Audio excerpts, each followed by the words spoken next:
The author of the story Yandex Stories is read from the heart by Tatiana Orlova. Anton, I'm so glad we can spend time together.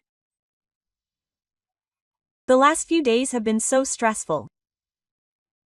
Graduation, wedding preparations, said Nastya, meeting her fiancé in the park. Yes, darling, I missed you too. But I have some news that you probably wouldn't want to hear. What are you talking about, Anton? Nastya turned pale. I hope everything is fine and our plans don't change. Mom insists on organizing our wedding in an expensive restaurant, but I'm not sure that's the best idea. I thought you'd say something terrible, Nastya exhaled. I thought Natalia Mikhailovna was completely against our wedding. It's important to me that our wedding is exactly the way we want it, without outside interference. I don't see the point in all this showiness. But you know my mother. I just want our wedding to be our celebration, not her show. I don't like pomp, you know that. Quote. Much to Natalia Mikhailovna's dismay, they had a modest wedding, without any extravagant expenses. It's embarrassing in front of people. I would have paid for everything, she grumbled. Mom, thank you. But I think the wedding was a great success. It was fun, and Nastya and I are truly happy even without a fancy wedding, Anton smiled. Natalia Mikhailovna was a respectable woman, working as a chief accountant in a large company and earning a good income. Natalia Mikhailovna's energy was enviable.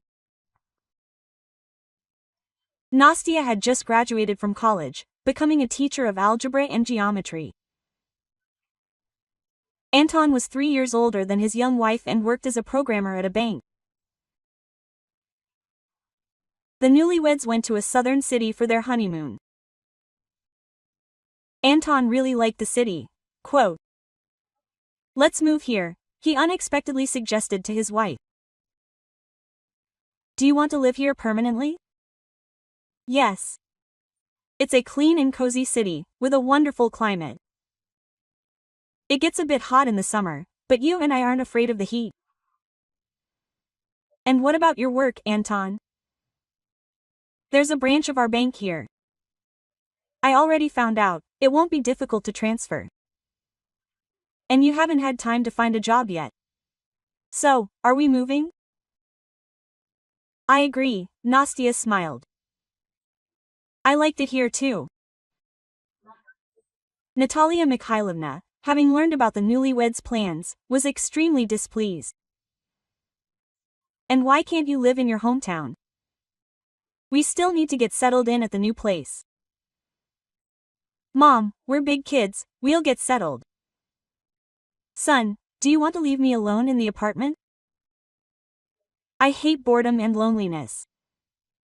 Mom, you can come visit us on vacation, Anton suggested. And Nastya's eyes widened at the proposal. I'm against it, Anton. I'm against it. Mom, we've already decided everything. We only came back to pack our things. Got it. Your mother's opinion doesn't matter to you.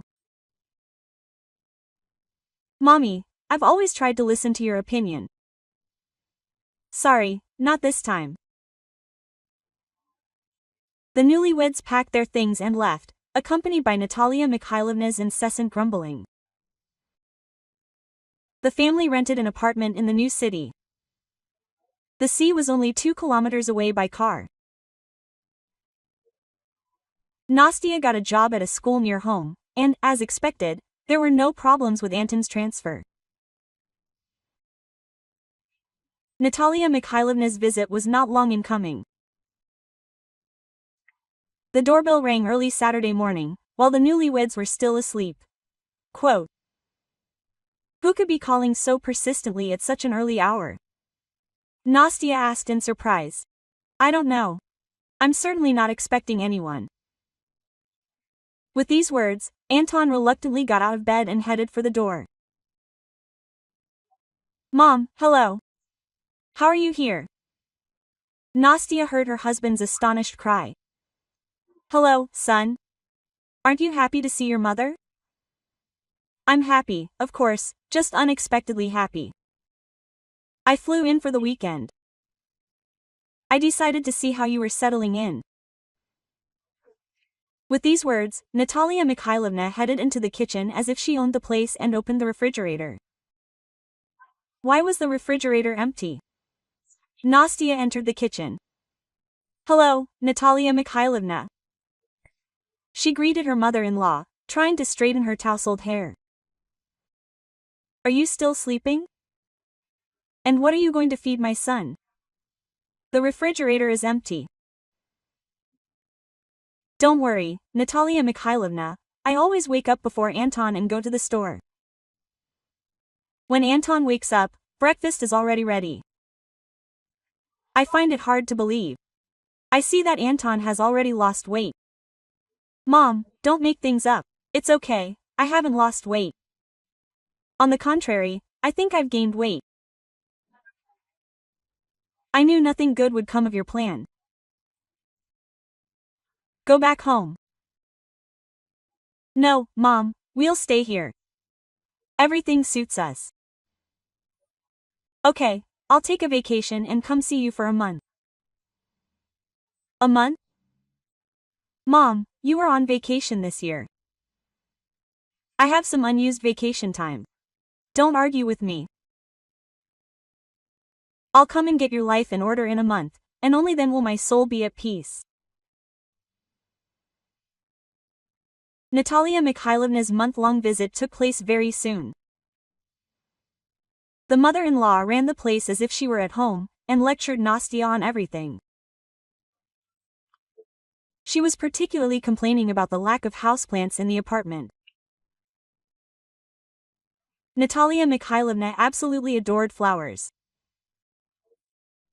Thanks to her, within a month, the windowsills in the newlyweds' apartment were overgrown with numerous pots of flowers. Mom, this is a rented apartment. Today we live here, and tomorrow we'll move somewhere else. If you move, don't even think about leaving the flowers behind. Understood? You'll have to take them with you. It will be done, Anton replied listlessly. A year passed. Anton and Nastya changed their rented apartment.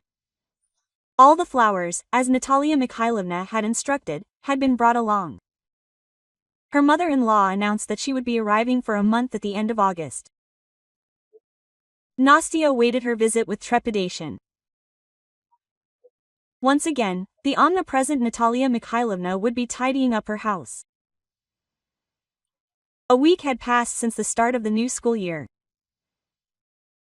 That evening, the family gathered for dinner, which Natalia Mikhailovna had prepared. Nastya, didn't you like my dish? Her mother-in-law asked sternly. Very tasty, Natalia Mikhailovna. Only you're not eating it, you're just sitting there picking at it with a fork. Nastyusha, what happened? I see you're upset, her husband asked solicitously. You know that I'm the homeroom teacher for the 6th grade. There's a new boy in my class. He's from an orphanage, Nastya said. Kostya is a very smart and well-behaved boy. He gets along well with his peers, but he's more drawn to the teachers. Quote. It's obvious he really misses interaction with adults. 6th grade. How old is the boy? Asked Natalia Mikhailovna. 12. Kostya is such an affectionate boy, a homebody. I was sure he had once lived with a family, so I asked him carefully. It turned out he hadn't. He's been a state child since birth. He never knew his parents. Kostya painfully recounts how, when he was 6, a family was planning to adopt him. They came to visit him, and then a 3-year-old girl was transferred from the baby home to the orphanage. Kostya's future mother saw this girl and decided to take her instead of Kostya. 12, you say, the boy? Natalia Mikhailovna repeated thoughtfully.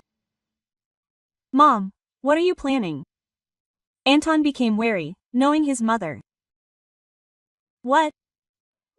Kostya is 12, I'm 52. What, you can't have children at 40. I won't be that old a mother to him. Are you serious, Mom? Do you want to take this boy away? Why not, son? You grew up with me, now you live in another city. You have your own family. I'm not used to living alone. I need someone to be around. I come home from work to an empty apartment. And I'm so bored I howl like a wolf. My friends call me in the evenings, we chat, but it's just not the same. Natalia Mikhailovna, you won't regret taking Kostya in. He's wonderful, Nastya perked up. It's so unfair that he's being raised in an orphanage. He needs a family. It's decided. Tomorrow I'm going to school with you. You'll introduce me to Kostya. I can't even believe it, Nastya covered her face with her hands. It will be a miracle if Kostya ends up with you. Quote. He himself no longer has any hope, and says, I understand that I have no chance. They take little ones. Quote. Since I was abandoned at the age of 6, no one has come to meet me. If you could have seen the sadness in his eyes. My heart bleeds. Mom, think carefully, Anton persisted. You're making a spontaneous decision now, you won't change your mind later. The boy has already been deceived once. To experience the same thing a second time will be even more painful for him. Antonsha, I'll just go meet him, talk. I'm not going to tell him right away that I'm going to adopt him. We'll see. Maybe he's not my child, and our personalities won't get along. But if Kostya ends up with me, I'll raise a real person out of him. You can be sure of that. And I have no doubt. Nastya looked at her husband with eyes full of love. Oh, Mom, you never cease to amaze me. Anton scratched his head, puzzled.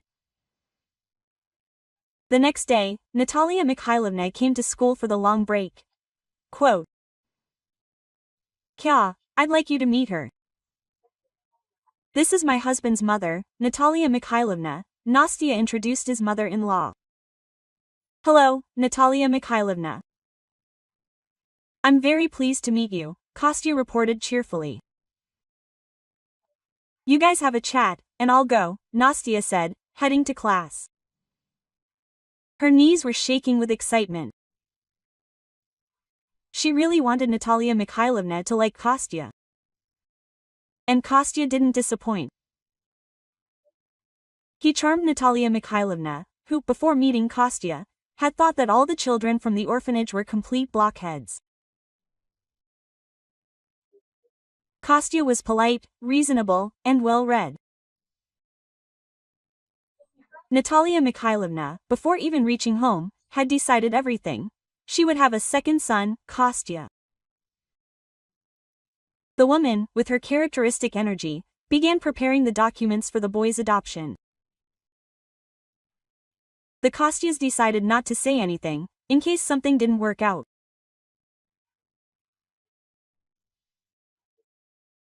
Nastya only asked Kostya if he liked Natalia Mikhailovna, and he replied that he had really enjoyed talking to her and would be glad if she came to him again.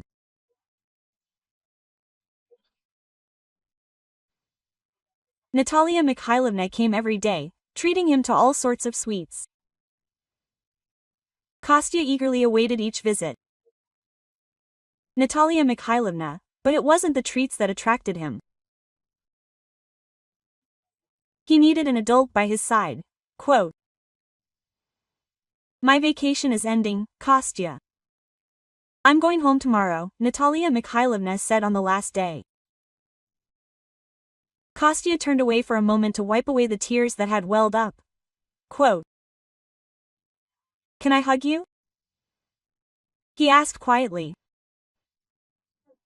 "Of course, my boy, what are you asking?"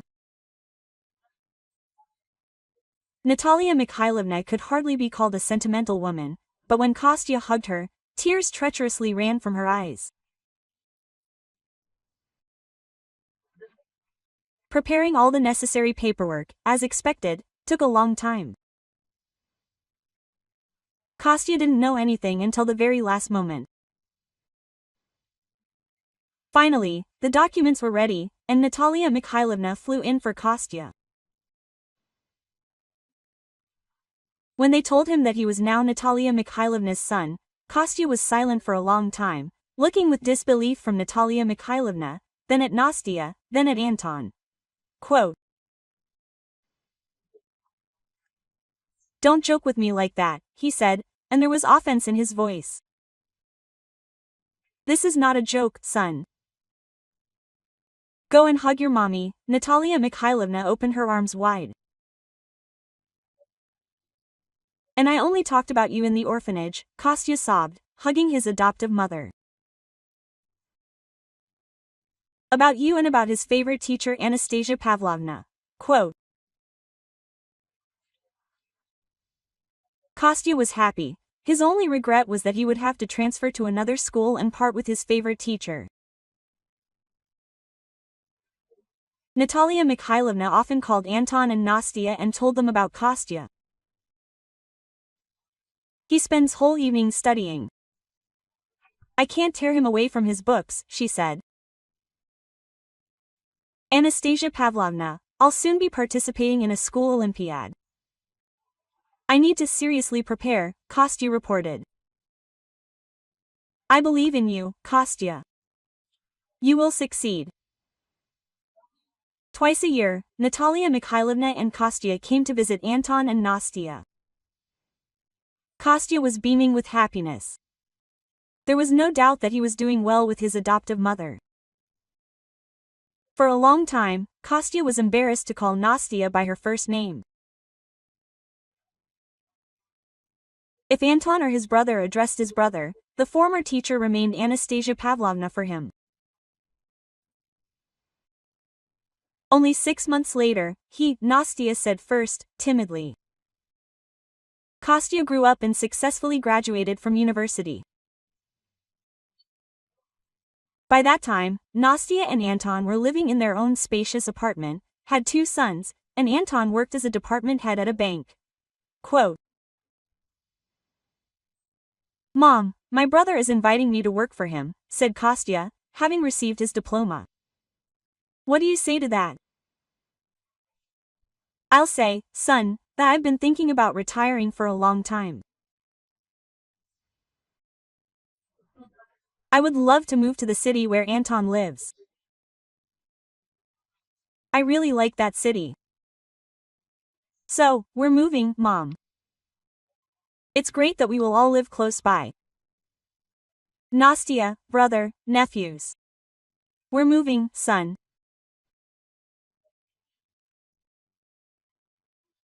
Dear friends, if you like this story, subscribe to our channel, like it and be sure to write your opinion in the comments.